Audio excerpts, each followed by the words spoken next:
Fala pessoal, eu sou Alan Gani, começando mais um Deepcast, o programa que a gente fala sobre papos profundos e pessoais. Lembrando que a gente está no YouTube e no Spotify, nos sigam lá. E hoje eu tenho a honra aqui, a grande satisfação de entrevistar a procuradora e professora Tameia Danelon.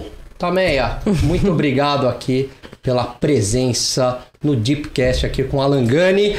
E eu queria já te perguntar o seguinte, você é parente do Deltan Dallagnol? Quantas pessoas já te perguntaram isso daí? Bem, primeiro, obrigada pelo convite. Muita gente pergunta se eu sou irmã dele, se eu era casada com ele. Muita gente pergunta, né? Porque eu sou Danelon e ele Dallagnol, né? Meio parecido, né? Mas não, a gente é só colega e não somos parentes, não tem nenhum parentesco. Ele é lá de Curitiba, ele é de Pato Branco, né? Uhum. E eu sou aqui de São Paulo, de Santos. Ah, você é de Santos? Sim. Nascida em Santos e ficou em Santos até quando? Nascida em Santos, eu fiquei até os 25 anos, quando eu passei no concurso de Procuradora da República. E daí eu escolhi trabalhar em São Paulo e me mudei para São Paulo. Como é que foi essa infância em Santos? Cidade... Porque Santos é um misto de uma cidade do interior com uma cidade praiana, é isso? Exatamente. Todo mundo meio que se conhece e tem o lance da praia. Como é que foi essa infância em Santos? É, exatamente. É uma cidade pequena, uma cidade tranquila, todo mundo se conhece. Ah, eu adorei, minha infância foi ótima, até hoje eu adoro Santos. Eu quis sair de lá para questões profissionais, né? Que São Paulo tem tudo, uma cidade grande, tem mais oportunidades, enfim. Mas eu continuo amando a minha cidade. E a infância foi muito boa, eu vivia na praia, né? Todo fim de semana na praia, com as minhas amigas, com as minhas primas, né? Então foi muito gostoso. Lá é uma delícia, não tinha aquele problema, né, de perigos. Ficava solto na rua, na praia, era muito gostoso. Tranquilo, né? Era mais tranquilo. Se bem que São Paulo também, há um tempo atrás, era mais tranquilo. Eu lembro, né? Eu brincando na rua também era muito mais tranquilo. Hoje isso é impensável. Exatamente. E você, na sua adolescência, cidade praiana, você... era surfista também? Pegava onda? Não, nunca peguei onda. Uma prima minha pegava onda de Moribug, mas eu nunca gostei, nunca tive habilidade, não gostava. Mas eu amava ir pra praia, tomar sol. Até hoje adoro um sol, uma piscina, tomar sol, ficar lendo um livrinho, adoro. Eu fazia karatê lá em Santos. Comecei. Que faixa que você é? Eu sou faixa marrom de karatê. Vai até. A marrom é a penúltima? Penúltima, a última é a preta. Então, se alguém. Meu Deus, né?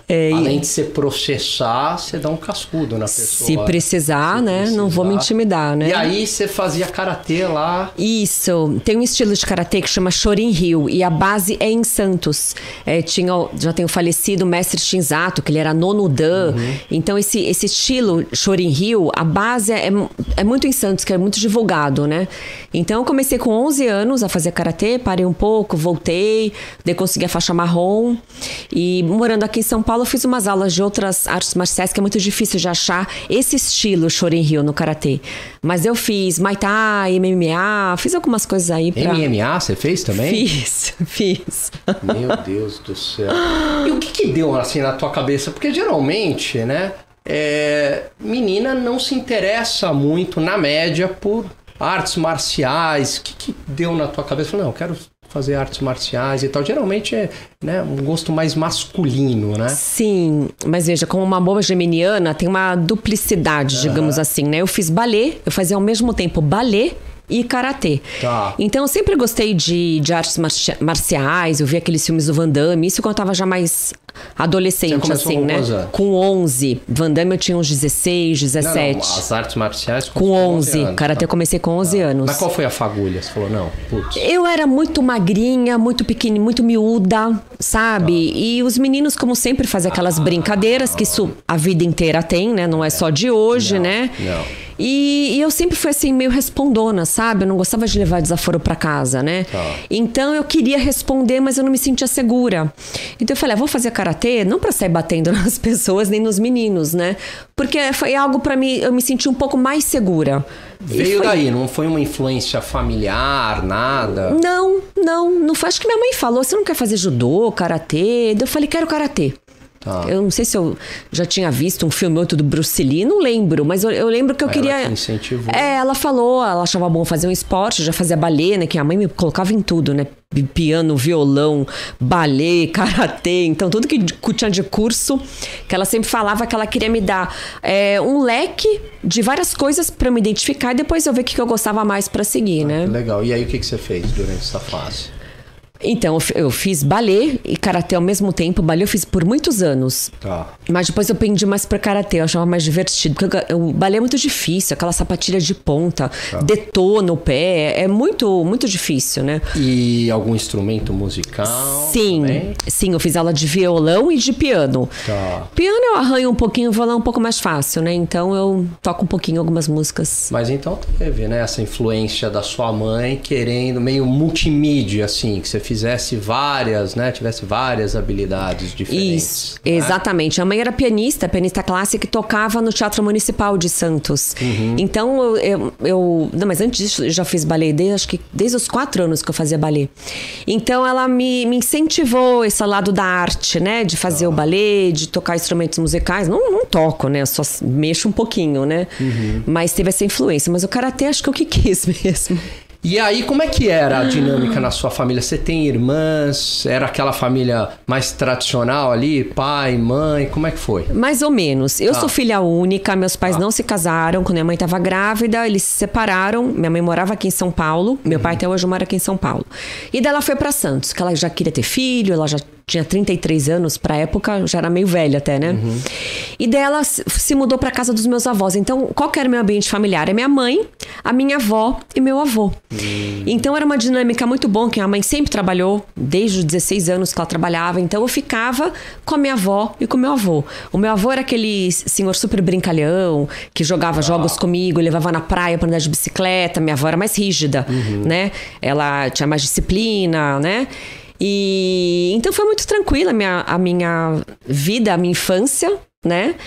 E depois meu avô faleceu e ficamos só eu, minha mãe, minha avó e meu pai morando aqui em São Paulo, mas eu não tinha muito contato, né? Uma relação bem mais distante, né? Perfeito. Mas minha avó me passou, assim, muitos valores, sabe? De nunca tirar nada dos outros. Eu lembro que ela falava, nunca tira um alfinete de ninguém, sabe? Sim. E de ser muito correta. Meu avô era muito religioso, vivia na igreja. Então me passava também esses valores do cristianismo, que a gente carrega até hoje, né? E a minha mãe... Uma força superior, né? Sim, assim, exatamente. Gente, isso, de ter fé, de orar, que é muito importante, né? E a minha mãe sempre deu exemplos com a vida dela, de trabalho, sempre muito trabalhadora, com muitas atividades, uma pessoa também muito alegre, com muitas amigas, adorava um evento, uma festa. Então eu puxei um pouquinho de cada um pouquinho do meu avô, da minha avó e da minha mãe. Aí, legal, falou da sua infância, foi pra adolescência, e aí você começou a ter vontade de estudar direito. De onde que veio? Você tem juristas na família? Porque é muito comum isso. Geralmente, pessoal do direito tem um pai, mãe, avô, né, ligado ao direito. Medicina, a mesma coisa. Eu tenho um monte de amigo médico, é tudo, né? Ou a mãe ou o pai são médicos. E aí? Foi assim também? Influência? Não foi. Embora o meu pai seja advogado e toda a família dele, todos os irmãos, meu avô falecido, mas como eu falei, eu não tinha muito contato com a família dele. Genética. Então, foi a genética. Eu lembro que eu fazia aqueles testes, né, vocacionais no colegial e tudo eu colocava porque é mais justo, pra fazer justiça. E daí a psicóloga falou, não, você tem que ir pro direito, né? E já era o que eu pensava. No segundo ano do colegial, eu fiquei um pouco em dúvida entre jornalismo e direito, que eu sempre fui muito comunicativa, muito desinibida. Eu estudei escola de freira, então com 8 anos, nas missas, eu já li a Bíblia, já li os textos bíblicos. Eu nunca tive problema em falar em público e tal. Então eu fiquei em dúvida por um período pequeno de tempo. E daí um dia eu assisti um filme com a minha mãe, acho que era O Sol por Testemunha, ou Testemunha de Acusação, eu nunca lembro. Um filme super antigo que eu amei. E daí, segundo minha mãe, que eu não lembro disso, no dia seguinte eu acordei e falei, mãe, vou fazer direito. Eu não lembro dessa virada, né? Mas parece que eu já nasci com essa vontade, eu sempre gostei, sou apaixonada pelo direito até hoje, eu amo o que eu faço, sou encantada. Aí o direito, você tem, enfim, várias possibilidades dentro da carreira. Você pode advogar, você pode ser juiz, promotora, né? Aliás, você vai explicar para o pessoal a diferença entre promotor e procurador, que é uma confusão isso daí, Sim. né? E por que você escolheu a procuradoria, que é o promotor federal, correto? Isso mesmo, é o promotor que trabalha com crimes federais. Porque o procurador no nível do estado e município é outra coisa, não é? É isso? outra coisa. Explica aí. Explico. Geralmente, em regra, quando se fala procurador, ele é um representante, né? Seu advogado, meu procurador. Então, geralmente é um advogado. Então, quando você ouve procurador do município, é um advogado do município. É um advogado que prestou concurso e defende o município. Mesma coisa, advogado do estado, advogado da União, que defende a União. Tem procurador do INSS, do Banco Central. Então, em regra, quando você vê procurador de algo, é um advogado que prestou concurso e defende esse órgão. No meu caso, tem uma exceção, né? Procurador da República não é um advogado, é um membro do Ministério Público, como se fosse um promotor de justiça. Mas como na área federal, muda o nome para procurador da República. Era mais fácil chamar assim, promotor, procurador, né? Promotor de justiça federal. Eu acho que seria muito mais fácil, claro, né? Mas não é assim, Pois né? aí você optou pela procuradoria ou promotoria federal, certo? E não deve ser fácil passar num concurso desse, acredito. Foi barra? Estudou muito? Muito, né? Eu sempre quis área pública e eu sempre gostava mais da área da acusação, porque me incomodava muito quando eu via criminalidade, sabe? Gente que comete crime e fica impune, fica ileso. Então eu tinha uma tendência bem maior para ir para a carreira do Ministério Público. Então eu sempre fiz estágio e comecei a fazer estágio no 4º ano de faculdade no Ministério Público Federal em Santos. Eu nem sabia o que era, né? Nem sabia o que fazia um procurador da República. E me encantei com a matéria, achei muito interessante. Eu falei, eu quero ser isso. Quando me formei. Daí, no 5º ano de faculdade, eu prestei concurso para ser assessora de procurador da República. Então, eu estava mais familiarizada com a área federal. E daí, eu fiz cursinho, né? Quando eu me formei, fazia um cursinho aqui em São Paulo. Eu subia final de semana, sexta-noite, sábado o dia inteiro. E estudei muito, mas muito. Eu fiquei 1 ano da minha vida só estudando e trabalhando, que eu trabalhava, eu era assessora, né? Então, o que eu fazia? Estudava, trabalhava. Dormia, tomava banho e comia. Só isso. Caramba. Foi puxado. 1 ano. Teve um dia que eu fui no cinema com uma amiga, uma única vez em Santos, né? Mas eu passei relativamente rápido, né? Tem gente que demora mais tempo, né? Mas foi muita dedicação. Eu ficava 24 horas por dia só pensava em estudar, que eu sou meio obcecada com as coisas. Sou meio monotemática, sabe? Quando eu enfio alguma coisa na cabeça, eu só penso naquilo. Tem horas que é ruim, porque eu não equilibro outros lados da vida, né? Mas auxilia nesse campo profissional, né? Aí você foi o quê? Virou uma procuradora da República, atuando em qual área? Na área criminal. Criminal. Você tá na criminal até hoje? Atualmente não, porque eu fui promovida recentemente, faz 2 anos, né? Então agora eu sou procuradora regional da República. E não tinha vaga na área criminal. Não vejo a hora de voltar para a área criminal, que eu gosto muito. Então, agora o que eu faço? Eu dou pareceres em processos cíveis. Até processo ambiental, processo previdenciário, alguma coisa de probidade administrativa também, né? Que é um ilícito civil. Então, agora minha função não é mais investigar e processar criminoso, né? Uma pena que eu adorava fazer isso, né? Mas era bem puxado. E você acabou ganhando uma notoriedade, foi na área criminal, na Lava Jato, correto? Sim. Foi ali que o teu nome hoje, você tem um apelo midiático, as pessoas te conhecem, você tá aqui, você já foi em outros programas de televisão e tudo mais. Mudou a tua vida ali na Lava Jato? Como é que foi? Mudou, mas nem tanto por essa questão de mídia, tal. Disposição. Isso não mudou tanto, assim, né? Claro que as pessoas me conhecem mais. Agora eu vim de Uber.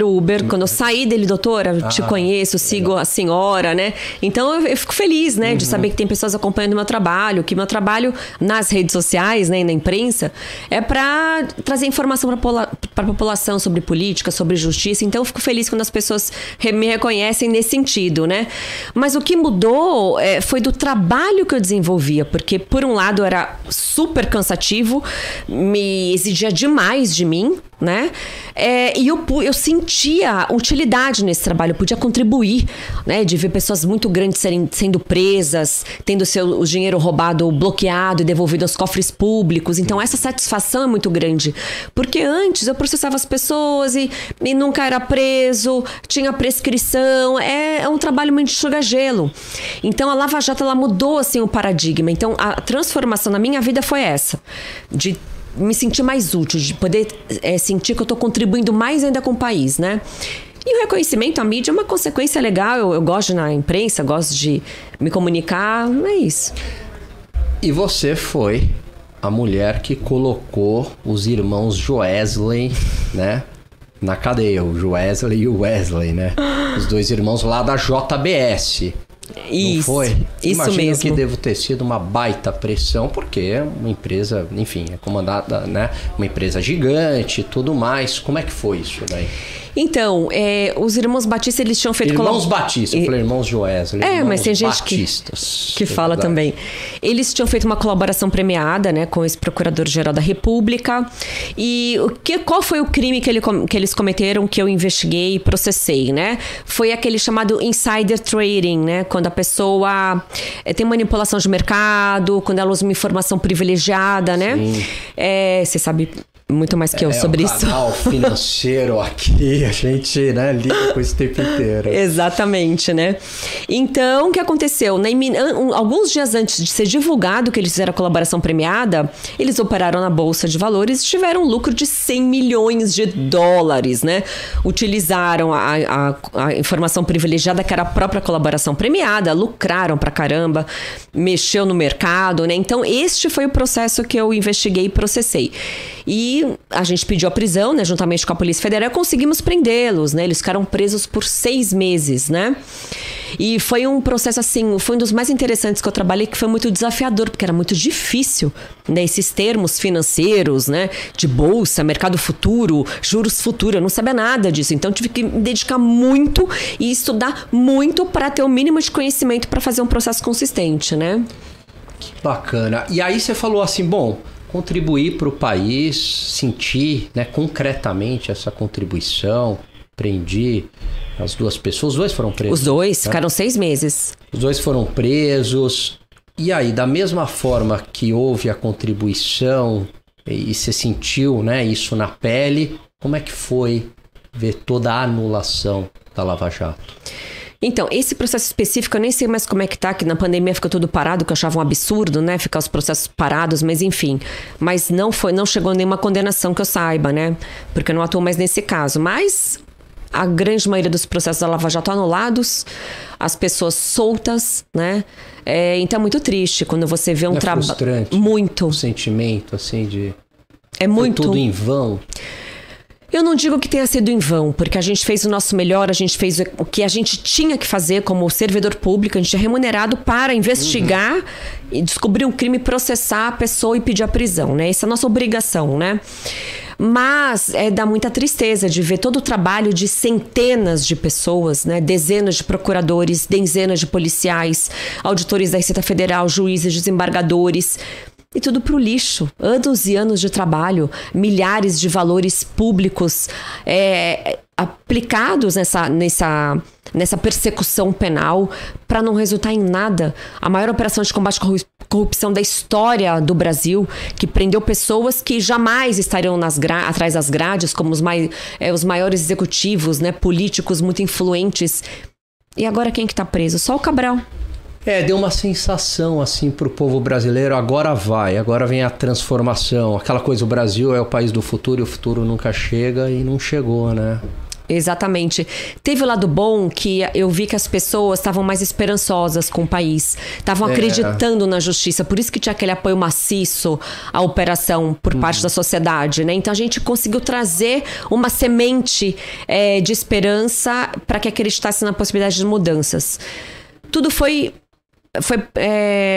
pro lixo, né? Mas a gente não pode perder as esperanças, não pode desistir. Eu acredito no país, assim, acredito muito no poder da sociedade, que é um poder transformador.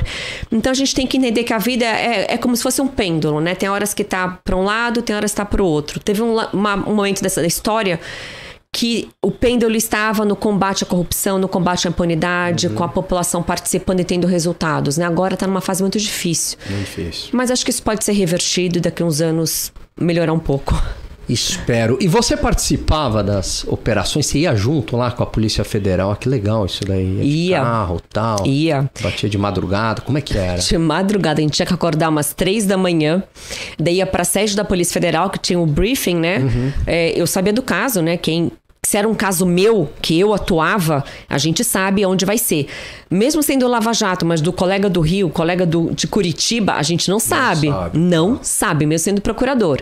Então, quando não era um caso meu, a gente ia para esse briefing e o delegado apenas falava, ó, é uma operação de lavar dinheiro, corrupção, da Lava Jato, endereços tais. Mas você sabia que você ia prender? Na hora que a gente ficava sabendo. Na hora. Quando não eram os meus prender. casos, né? Os meus casos eu pedia prisão, já sabia. Já sabia. Quando era não... tá. casos de outros colegas, tudo sigiloso. Eles falavam, você vai cumprir, você com a equipe de policiais, vai cumprir a prisão e busca a apreensão. E tem que buscar os documentos X. Né? A gente recebe um dossiê. E daí saía 5:30 da manhã, ia pro alvo, né? Ia pro local, entrava e... Nunca a gente já prendia de imediato, né? Porque a gente tem que colher as provas primeiro. No final, que a gente costumava efetivar a prisão, né? O delegado, né? Fala que tem uma idade de prisão, pra pessoa não se descontrolar. Mas é difícil esse momento.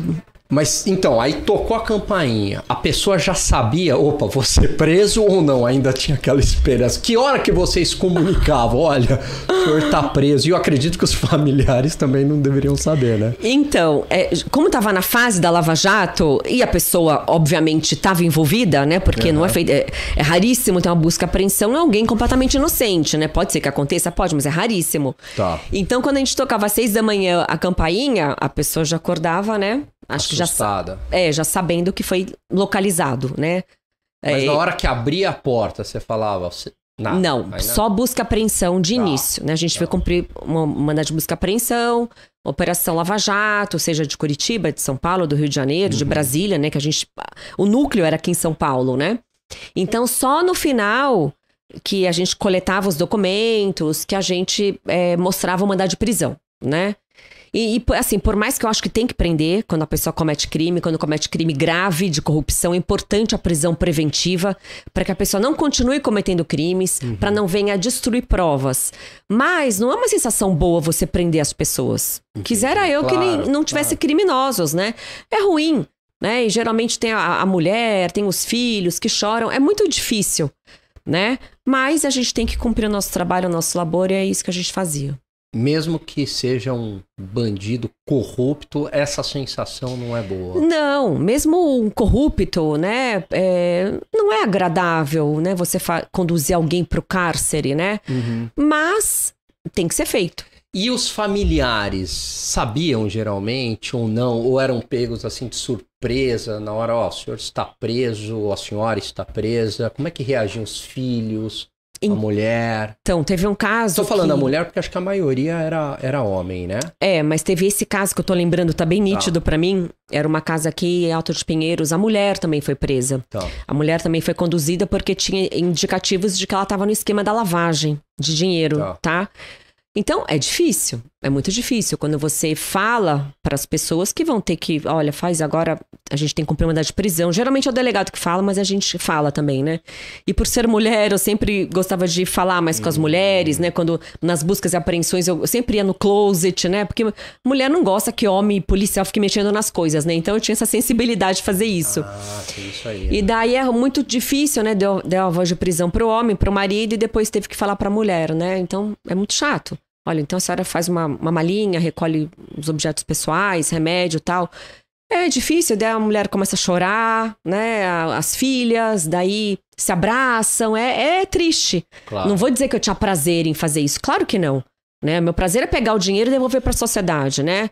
Agora não é uma tarefa fácil, né? Mas tinha que ser cumprido.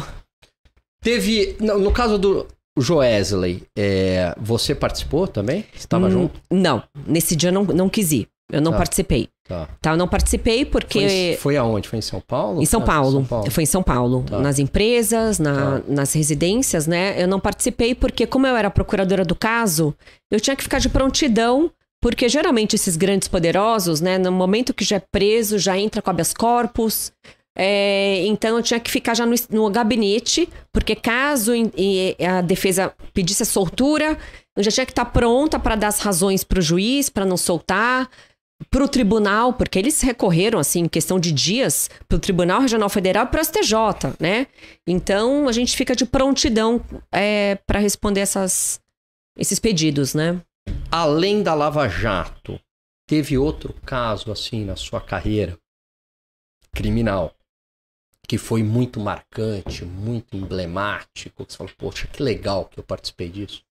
Os melhores foram esses, da Lava Jato, né? Tá. Mas no comecinho da minha carreira, eu participei da operação do TRT, do Tribunal Regional do Trabalho, onde foi preso o ex-juiz Nicolau dos Santos Neto, o juiz Lalau. O Lalau. Isso. Tá. Eu tive uma pequena participação, era de uma outra colega, mas a gente trabalhava junto. E eu tinha acabado de entrar na carreira, né? Eu tinha 6 meses, né? Eu tinha 25 anos, né? Uhum. Então foi muito interessante que eu já peguei um caso bem grande, era um desvio milionário, na época era 170 milhões de reais o desvio, agora seria uns 2 bilhões. Então foi muito interessante, porque era o ex-senador Luiz Estevão, também envolvido. Então era um caso bem grande, bem trabalhoso, mas bem interessante. E trabalhei também num caso, a Operação Águas Claras, que foi uma operação que investigava desvios do esporte na Confederação de Natação. Então tinha muitos desvios, os atletas, né, quando tinha viagens no exterior, campeonatos, viajavam sempre na classe econômica apertados, os dirigentes iam na classe executiva, não repassavam dinheiro para eles. Então, foi bem interessante esse processo. A gente também conseguiu a prisão desse pessoal todo por um bom tempo, né? Foram condenados por organização criminosa, apropriação indébita de valores públicos. Esses foram bem bacanas. São os casos que mais marcaram. Sim, que eu me lembro assim, sim. E imagino, por exemplo, na Lava Jato, você estava mexendo com gente muito poderosa. Tanto é que são tão poderosos que estão soltos aí, né? Sim. Você sofreu ameaças durante essa época? Não, nunca sofri. Graças a Deus, nunca sofri ameaça. E muita gente me pergunta, né, se eu não tenho medo, se... Eu não tenho medo. Não sei, não passa pela minha cabeça. Ai, será que eu vou mexer com essa pessoa? Será que eu vou mexer com esse poderoso? E muita gente passa isso na cabeça, né? Eu conheço pessoas que têm medo. Não que eu seja super corajosa, não é assim. Eu encaro como um trabalho normal, né? Na minha carreira toda, 22 anos já que eu sou procuradora, né? Até tô falando da minha idade. Se fizerem os cálculos aqui de quando eu entrei... Não vai fazer conta agora, não precisa, né? Não precisa. Mas toda a minha carreira... Teve uma vez só que eu sofri uma ameaça, mas foi leve, porque eu trabalhava no grupos de combate aos crimes cibernéticos. Então era nazismo pela internet, racismo e pedofilia. Era um trabalho muito bacana também, muito legal, mas depois que eu tive filha eu não consegui mais trabalhar nisso por conta das imagens, daquelas cenas, né? Mas uma vez eu investigava um perfil do Orkut na época, que era um perfil de neonazistas. E uma vez eles fizeram uma ameaça, eles vincularam um vídeo meu falando, e eles falaram morte aos arianos traidores, né? Sou loira, sou clara, né? Então, eu devia ser nazista, acho que eles pensam como ele, assim, né? E daí, os perfis eram um leão branco, era um husky siberiano branco, tudo assim, tudo branco, né? Mas não levei a sério, deixei pra lá. Mas um dia eu tava andando na rua, parando o carro, quando eu vi, tinha um rapaz super forte, cabelo loiro, bem raspado assim, com um husky siberiano branco na coleira. Eu falei, meu Deus do céu, são os neonazistas, eles vão me matar. Caramba. Foi o único momento da Mas era mesmo? Era nada, uma coincidência. É que a gente fica tão... Mas na hora eu saí, eu pensei, será que mas não era nada. Foi o único momento que eu fiquei meio assim. Não deve ser fácil ser ameaçada. Mas você passou por um episódio, se eu não me engano, aí de grampos, de telefone, né? Então isso também é uma coisa muito grave, né? Sim. E de uma ousadia muito grande, né? Dos criminosos, né? Exatamente. Eu tenho suspeita de que eu fui grampeada na minha casa. Não se confirma, porque é difícil você ter a prova do grampo, mas Perfeito. eu tenho muitas suspeitas. E fui hackeada, o Telegram, né? Hackeada.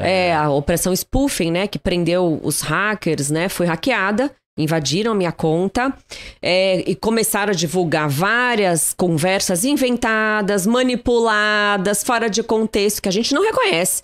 Eu não reconheço nenhuma daquelas conversas que foram divulgadas na mídia, né? E isso é uma violação da sua liberdade, da sua privacidade, da sua intimidade, inadmissível, né?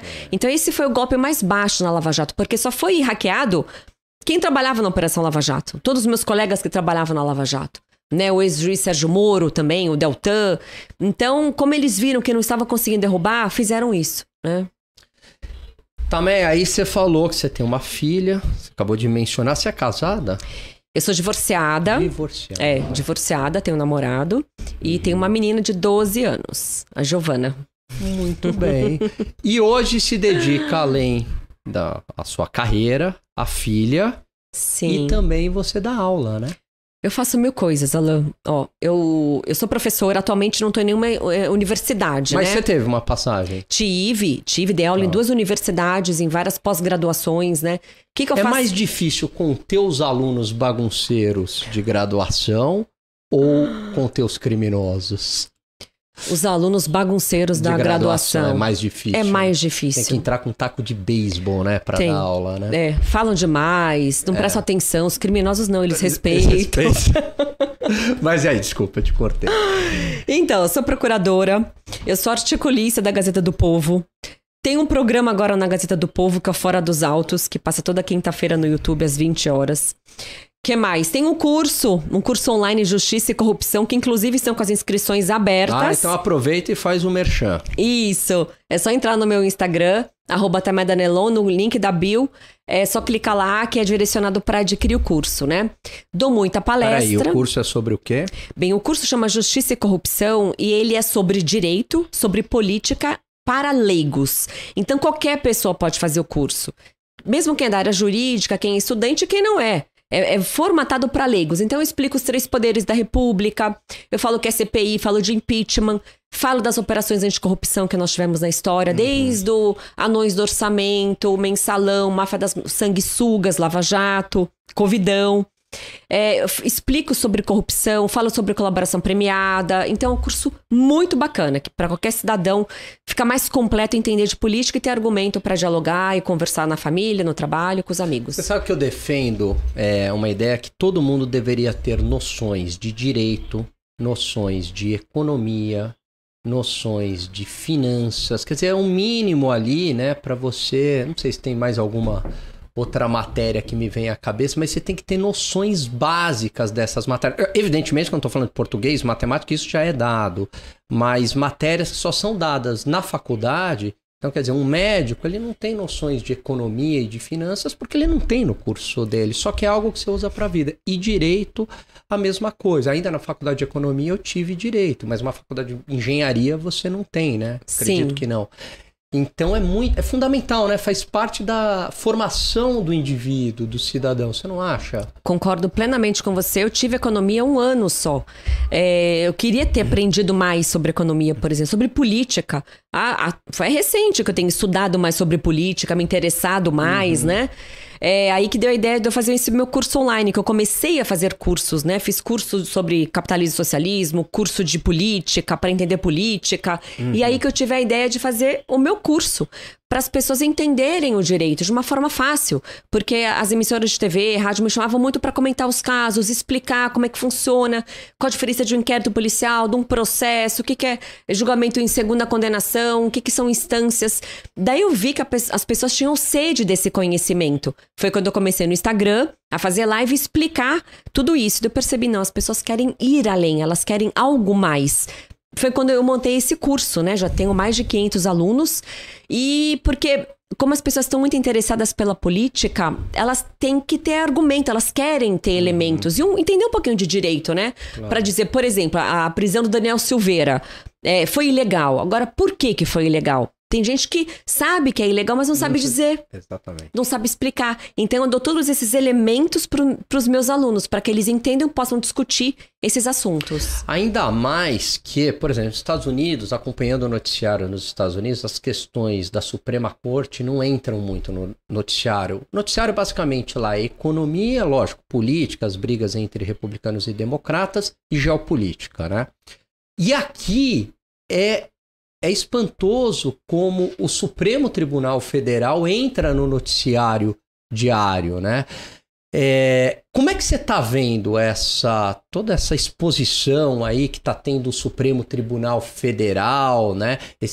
Muitas vezes, juristas criticando esses atropelos à Constituição Federal. Como é que você está vendo essa atuação do Supremo? Que eu lembro que não era assim no passado, não. Agora eu só ouço, eu ligo lá a TV, leio o jornal, tá o Supremo todo dia. Então, fazendo um paralelo com os Estados Unidos, né? O problema do Brasil é a nossa Constituição, que na nossa Constituição está escrito que os ministros do Supremo julgam processos criminais.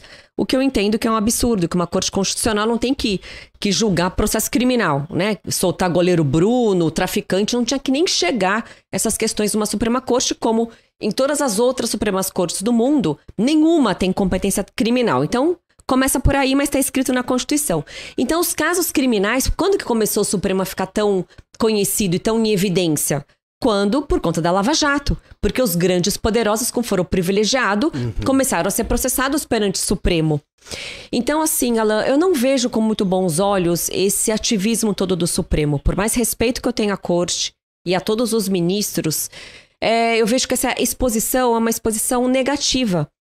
Não uma exposição positiva, porque eles estão aparecendo muito na mídia por quê? Por terem anulado os processos da Lava Jato, principalmente os 4 contra o ex-presidente Lula, que comprovadamente tinha envolvimento no escândalo do Petrolão, anulando processos do Eduardo Cunha, soltando traficantes poderosos, né? E, por outro lado, é muito benevolente, de um lado, na criminalidade, e, por outro lado, com uma mão completamente pesada e inconstitucional, prendendo pessoas que têm imunidade parlamentar, como Daniel Silveira, por exemplo, bloqueando contas e redes sociais de jornalistas, né? Então eu vejo, como diz o professor Ives Gandra Martins, palavras dele, tá? Não as minhas. A Suprema Corte, o STF, se transformou numa corte política. Eu não vejo também com bons olhos essa participação de congressos e palestras. Se fosse apenas no ambiente jurídico, como professores, não tem problema algum. Claro. Só que essas participações são políticas, geralmente com políticos junto e defendendo questões políticas, acusando os chefes de outros poderes, fazendo críticas ao presidente da República. Não cabe ao ministro do STF criticar em público. Ainda que eles não concordem com o presidente em determinado momento, não cabe a eles essa crítica. Isso causa uma desarmonia entre os poderes. Os 3 poderes são independentes e devem ser harmônicos entre si. Então, eu acho que o Supremo está saindo da sua atribuição constitucional, está tomando atitudes contrárias à lei e contrárias à Constituição. Você deve ter já ouvido bastante essa pergunta. Como que a gente reverte esse processo? Como é que a gente freia isso? Bem, a palavra é bem frear, né? É a teoria dos freios e contrapesos, né? Um poder é fiscal do outro. Então, cabe ao Senado apurar eventual crime de responsabilidade praticado pelos ministros do Supremo. Agora, o Senado também não se manifesta, né? O presidente do Senado não se debruça nesses pedidos, né?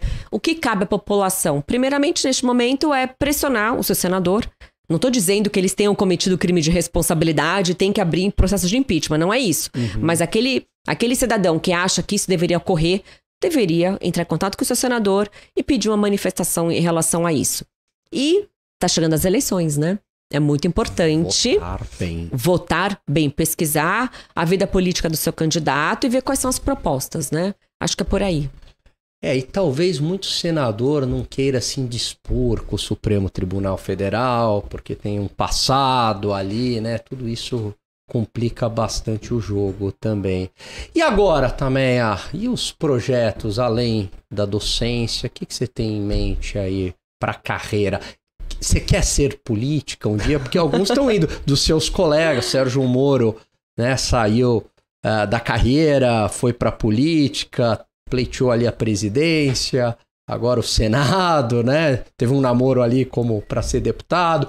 O Deltan, deputado federal. Você também um dia ou não? Fora de cogitação, não quero ouvir falar em política. Fora de cogitação. Nem nessa eleição, nem não. Nessa nem dá, mas na outra, nada? Nada. Não tenho a menor pretensão política. Muita gente acha que eu quero ir pra política. Muita gente pede pra eu ir, mas não quero. Não é minha área, não quero. Quero continuar como procuradora da República, quero continuar como professora nas minhas redes sociais, explicando direito pras pessoas. Não tenho pretensões políticas nenhuma. Então saíram umas fake news suas já aí, né? Falando que você ia ser candidata. Sabe? Eu já vi notícia, assim, em grande jornal dizendo Tameia Danelon está se reunindo com lideranças dos partidos tais. Imagina! Nunca me reuni com liderança nenhuma. Nunca foi proposto me candidatar e nunca tive vontade, né? Isso sim é fake news. E curiosamente não aconteceu nada, não teve agência de checagem, não teve Supremo. E nem teve um contato prévio, né? Pra perguntar se de fato eu ia ser candidata, né? Perfeito. Tameia, a gente tá chegando aqui no final do programa e nesse final eu faço algo muito inédito que a Marília Gabriela copiou, que é uma espécie de pinga-fogo, né? Aquelas perguntas curtas e você responde. Só o final, né? Que aí é muito parecido com o dela, mas o resto é original e ela copiou, tá? Então vamos lá, tá preparada? Mas tem que ser papum, responder na hora? Papum, não pode dizer por quê, né? Não pode, sendo relativamente curto, mas pode. Pode pensar um pouquinho também? Pode pensar um pouquinho. Então já vamos começar com um livro. Livro. Livro. Tá, ficção? Se você quiser. Ficção A Sombra do Vento. É um livro espanhol, Carlos Ruiz Zafón, de mistério, muito interessante. São várias histórias dentro do livro, e um livro que fala sobre livros. Maravilhoso esse livro. Que horas a Tameia vai dormir? Tameia vai dormir 11h30, meia-noite, mais ou menos. Que horas ela acorda? 7h30, 8h. Gatos ou cachorros? Gatos, 5 gatos. 5 gatos? 5 adotados. Um filme? O Pianista. Uma série? Série, pode ser 2. Uma série de comédia, uma série dramática. Uma série dramática, The Good Wife, que é A Boa Esposa, de advogados, maravilhosa. Comédia, eu não gosto muito escrachado, eu gosto de Sex and the City. Série pra menina, pra mulher. Uma viagem que você gostaria de fazer? Grécia. Uma cidade predileta? Santos. Um restaurante que você goste muito? Ai, que difícil. Restaurante, tanto restaurante bom. Eu tenho frequentado muito o Mezzaluna, um italiano aqui em São Paulo, super gostoso. Comida predileta?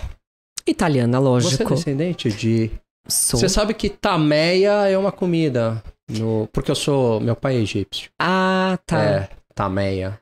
É o falafel. É o falafel, eu ouvi dizer. É uma comida, então por isso que eu perguntei mas só tem italiano na família. Italiano e espanhol. Italiano lá da minha mãe, todo mundo italiano. Um jurista que você admira? Ives Gandra da Silva Martins. Um sonho? Um sonho? Um sonho. Ai, meu Deus do céu. Meu sonho é que todo brasileiro fosse alfabetizado e tivesse rede de esgoto. Um sonho da Tameia? É da Tameia esse sonho. Não, esse é um sonho mais... É um sonho... Ai, que difícil. Ai, não sei. Não sou uma pessoa só sonhadora, assim. Uma vontade, um objetivo, um sonho que a Tameia tem. Um objetivo? Ai, que difícil. Ai, não sei responder. Nada? Eu tinha um sonho de escrever um livro. Aí, sonho da Tameia. Uma qualidade que um homem deva ter. Honestidade. Uma mulher que você admira. Lara Nesteruk. E que conselho você daria pra mim, Tameia? Um conselho pra você? Bem, faça o que é certo, sempre. Mesmo que os outros não estejam fazendo a coisa certa, faça você o correto. Muito bem. Queria te agradecer. Ótima entrevista. Foi excelente esse bate-papo. Obrigado. Sucesso aí no seu curso.